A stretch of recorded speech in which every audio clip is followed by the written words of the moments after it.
Welcome to the Abundant Vision Fundraising Podcast. Whether you are a seasoned professional or a first-time fundraiser, we have the advice you need to take your next step toward major gift mastery.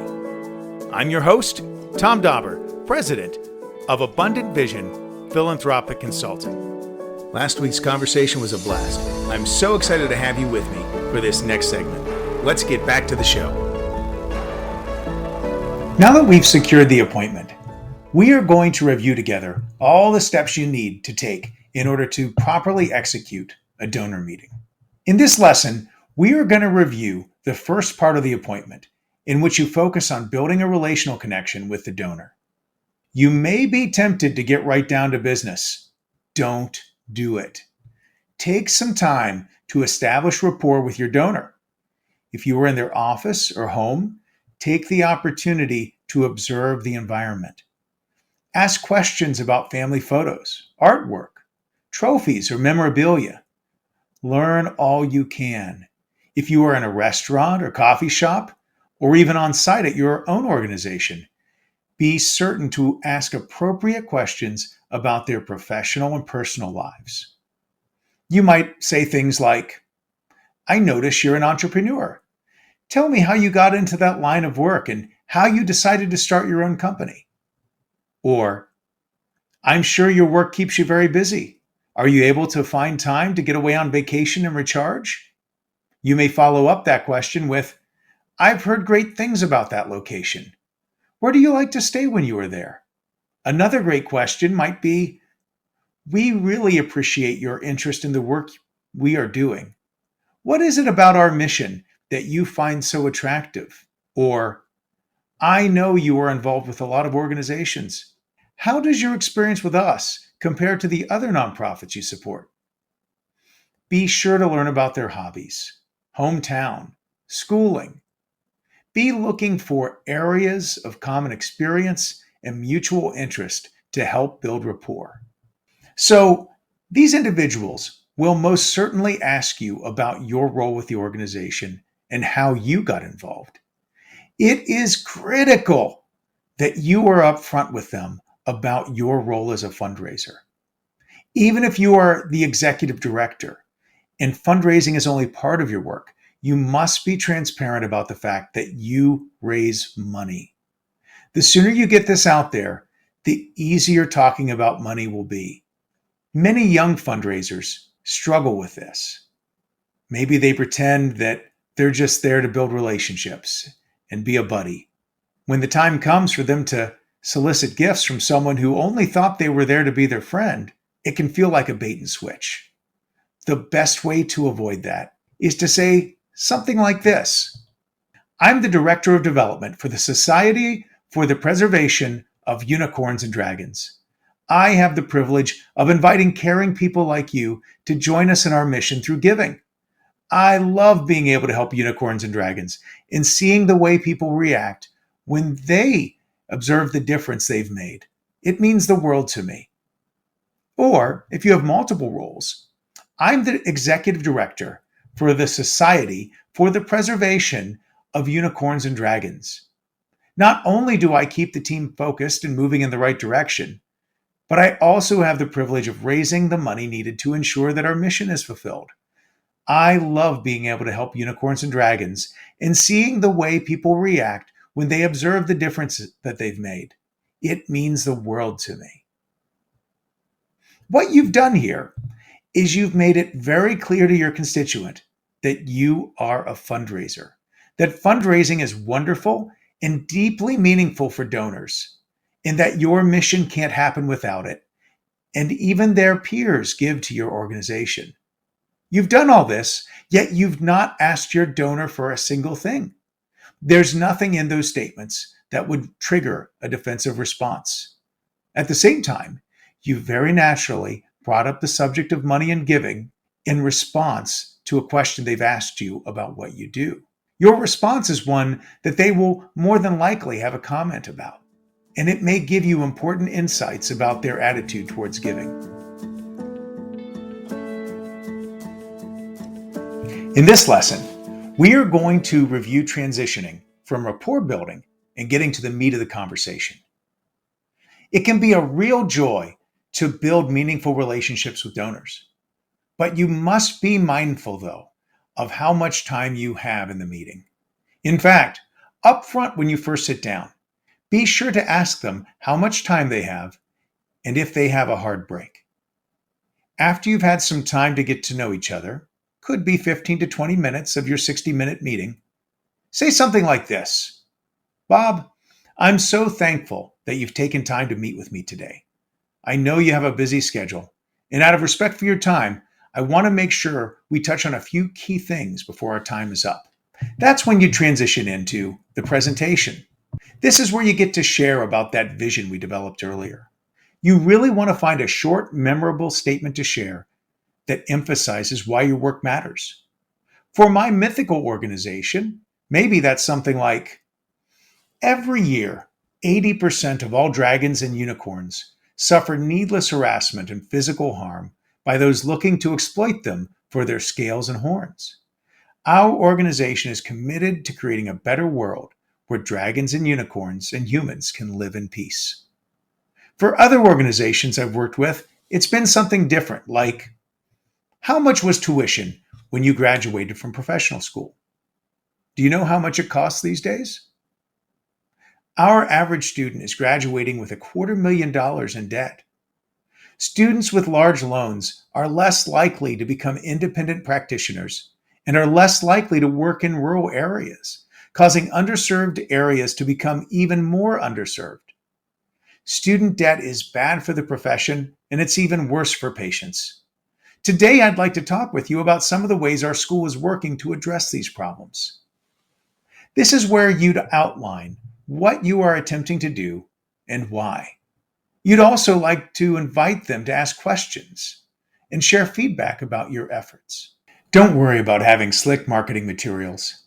Personally connecting with the individual, learning about their interests, showing them how those interests intersect with your organizational mission is far more powerful than a glossy brochure.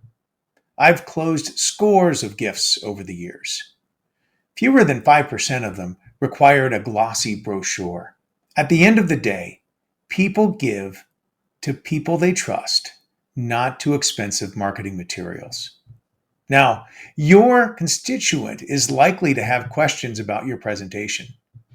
You may not have all the answers at the time of that meeting. It's okay. There's no need to worry about that. What's critical is that you honestly communicate that you don't have the information right now, but that you would be happy to get back with them with the answers. Now, if you commit to doing something like this, it's important that you follow through with it and do it promptly. Adding this extra step can actually be helpful.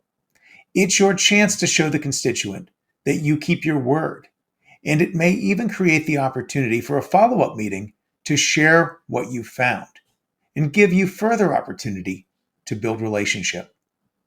Now, what should you do if your constituent expresses disappointment or even anger with your organization? Perhaps they took this call to give you a piece of their mind. If you run into this situation, and I have on countless occasions, please, whatever you do, don't become defensive and don't write the person off. Remember, when a person is upset about an issue with your organization, that means they care about the organization. Hate is not the opposite of love. Apathy is. It may surprise you to hear that disgruntled constituents can sometimes become great donors. I remember one dental alumni I met with who was very angry about how resistant his instructors were to expose their students to new high-tech approaches to dentistry. After I listened to him for a good 30 minutes, I said to him, "There are professors who feel the same way you do. What if you could give to a fund that would allow them to purchase equipment like that so that we could begin to correct this issue?" Not only did he give an initial $10,000 gift, he went on to give tens of thousands more as he saw the impact of his giving. Other alumni might complain to me about the difficulty they had in professional school. I found great success in refocusing their attention to what they wished could have been true of their experience. I'd say something like, "You're right. Professional school is very difficult. Don't you wish that when you were a student, some successful alumni made your life just a little bit easier by helping you out with a scholarship or better facilities? We can't go back and change the past, but I'm asking that you consider being that person for a student who's struggling now. There are going to be different common objections for every organization. I'd encourage you to give some thought to what those may be and proactively take steps to address them.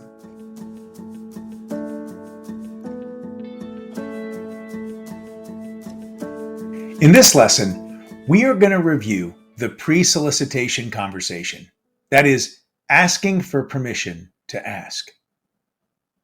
If this is a true major gift prospect, and this is your first meeting, it may not be time yet to make the ask. Many times in an initial meeting, especially as you were qualifying a suspect, your ask isn't going to be your major gift ask. It will be what we call a pre-solicitation. In any negotiation, it's important to never surprise the other party. You want them to be happy, to feel in control, and not be worried that something may happen they aren't expecting. For that reason, sometimes I'll even tell a suspect I'm meeting for the first time that they don't need to worry about me asking them for a gift in that initial meeting. To make sure everyone knows what to expect, my initial ask will be for permission to have a conversation about giving. It might go something like this. I appreciate you taking the time to learn about our work. I'm glad you feel that we are going in the right direction. I'm not here to ask you for a gift today, but I would like to know if I could have your permission to have a conversation with you about a gift to support this work. Would that be acceptable to you? In some cases, they're going to say no. When that happens, we want to thank them for considering our request. But we also want to clarify with them about the nature of their negative response. Is this a no for now or a no forever? Say something like this. I appreciate your frankness. May I ask you a follow-up question? They will invariably agree. I understand that this may not be the right time for you to consider a gift towards this cause. I want to be sure that we interact with you on your terms in the way that you prefer. Moving forward, would you like to be kept informed of future giving opportunities with our organization? Or would you prefer to not have those discussions with us? When a donor says no to you, it may be because they just made a large commitment to another organization. It may be because someone in their family just died and they're too overwhelmed with dealing with that personal trauma to even think about having a family meeting to discuss a major gift. There are a million different reasons a donor might say no. So we never want to assume that they don't like us or that they're never going to make a gift. So asking this type of question is really critical. Now, if they say yes, first off, you want to thank them for the interest in the organization. This is a good time to ask some clarifying questions about what types of opportunities at the organization they would be most interested in. So be sure to identify what projects you've discussed that appeals to them the most. Different projects are going to need different levels of support, and that's important to communicate. We want to try to leverage this discussion to identify the gift opportunity level that they would be most comfortable with. This can be a delicate matter to figure out and is as much an art as it is a science. Different fundraisers take different approaches to this. I know of many successful fundraisers who have different perspectives on this issue. I have a friend who would tell you to go right at the biggest number you're thinking about. If a project costs $1 million, you just go right out and ask him for $1 million. Now, he's had a lot of success with that approach. However, I can think of others who have a different style, and one that I personally prefer and have also been very successful with. Rather than going straight at the number prior to soliciting the gift, you want to begin to socialize some numbers, maybe even a gift range, to see where they are before making an ask. Here's why I think that's important. We never want to put a donor in a place of being surprised. I heard an expert at a CE event once on gift negotiation state that a key rule in successful negotiation is to do all that you can do to help your negotiating partner feel comfortable.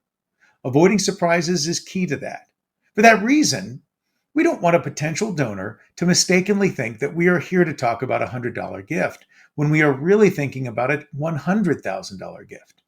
We do this by asking hypothetical questions or sharing key information that sets the stage. You might say things like, if you could wave a magic wand and change anything about our organization, what would you change? Or you might say something like, Dr. Smith made $1 million gift last month. It's been amazing to see the impact that the gift is having already. Could you ever see yourself making a large gift like that to a nonprofit? Even just talking about what peers are giving without a question attached can be very helpful. We want to educate our constituents about peer giving norms. Mentioning those large numbers up front helps set the stage for future expectations of what might be asked. I've found as well that just telling a giving story can elicit helpful comments from a potential donor that can help me understand where to take the conversation. If you've determined from your meeting that they may have a lot of affinity for your organization and capacity to give, you will want to suggest higher ranges. To do this, say something like this. We have many different projects that need various levels of support. When we meet next, may I share with you about some more specific opportunities in the 6 to 7 figure range? Now you want to go high here, whatever is reasonably aspirational. I usually go for double what I'm hoping to close. Now they may back you down and say that they would prefer to see opportunities in the 4 to 5 figure range. Well, that's fine. We don't want to get too specific here because we want to leave open the opportunity to go higher if possible. So if they say they're willing to see opportunities in the 4 to 5 figures, then we want to present them with an opportunity of $99,000, but also be prepared with some lower opportunities as well. Lastly, once you've established a range, you want to find out when they could be available to meet again. That's all the time we have today, but be sure to tune in next week to hear the next part of this exciting conversation. Now, if you've enjoyed this podcast, please be sure to subscribe and give us a 5-star rating on your podcast provider. I'm your host, Tom Dauber. Thank you for joining me as we journey together towards major gift mastery on the Abundant Vision Fundraising Podcast.